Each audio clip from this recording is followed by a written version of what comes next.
অবশেষে মাঠে নামছে আর্জেন্টিনা। আগামীকাল দেখা যাবে মেসিদের লড়াই। সেখানে স্ক্যালোনির দলে দেখা যেতে পারে একাধিক এক্সপেরিমেন্ট। একাদশের সুযোগ পেতে পারেন একাধিক তরুণ, অভিষেক হতে পারে অনেকের। সব মিলিয়ে আগামীকাল মাউরিতানিয়ার বিপক্ষে কেমন হতে পারে আর্জেন্টিনার একাদশ, তা নিয়ে থাকছে প্রতিবেদন।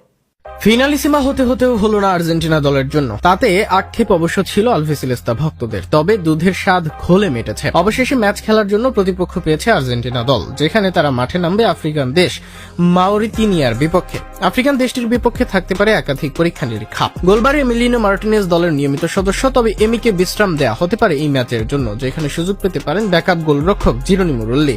বিশ্বকাপে অনেকটাই নিশ্চিত রুল্লির, আর সেখানেই তাকে দেওয়া হবে আরেকটা পরীক্ষা।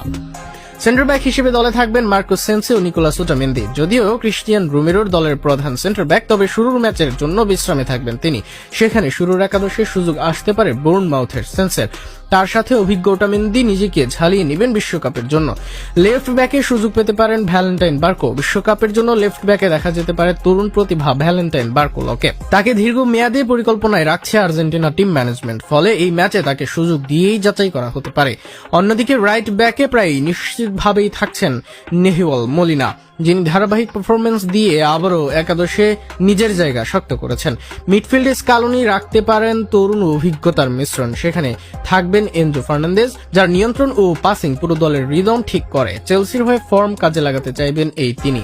তার সঙ্গে আক্রমণাত্মক ভূমিকায় থাকতে পারেন থিয়াগো আলমাদা এবং তুলনামূলক তরুণ নতুন মুখ নিকোলাস পাস। এই তিনজনের সমন্বয়ে মিডফিল্ডে গতি ও সৃজনশীলতা দুটোই দেখা যেতে পারে এই ম্যাচে। একই সাথে বিশ্বকাপের জন্য হবে পরীক্ষা।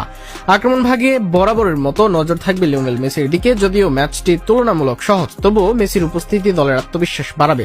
তার সঙ্গে থাকবেন হুলিয়ান আলভারেজ, যিনি বর্তমান দলের অন্যতম নির্ভরযোগ্য ফরওয়ার্ড। তৃতীয় আক্রমণ ভাগে সুযোগ পেতে পারেন তরুণ জিয়ান লুজি প্রেস্তিয়ানি, যার জন্য এটি হতে পারে নিজেকে প্রমাণের বড় সুযোগ। সব মিলিয়ে এই একাদশে অভিজ্ঞতা ও নতুনত্বের মিশ্রণ দেখা যাবে। স্ক্যালোনি হয়তো ফলাফলের চেয়ে বেশি গুরুত্ব দেবে খেলোয়াড়দের পারফরমেন্স ও ভবিষ্যৎ পরিকল্পনায়। তবে এত পরিবর্তনের কারণে দলের মধ্যে সমন্বয়ের অভাবও চোখে পড়তে পারে। সহজ প্রতিপক্ষ হলেও এই পরীক্ষামূলক একাদশ কতটা কার্যকর হয় সেটাই এখন দেখার বিষয়।